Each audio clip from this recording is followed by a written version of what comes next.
gosh, I met you before. I don't know where, but Thirsty? Years ago. I was gonna say years ago for me too.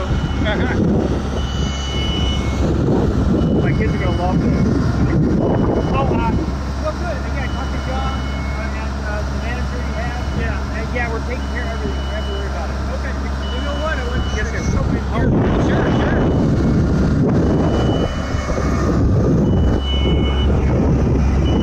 Oh man, I was so rude. I should have met your gentleman, your friend over there. Hi guys. Wow, I feel honored that you came off the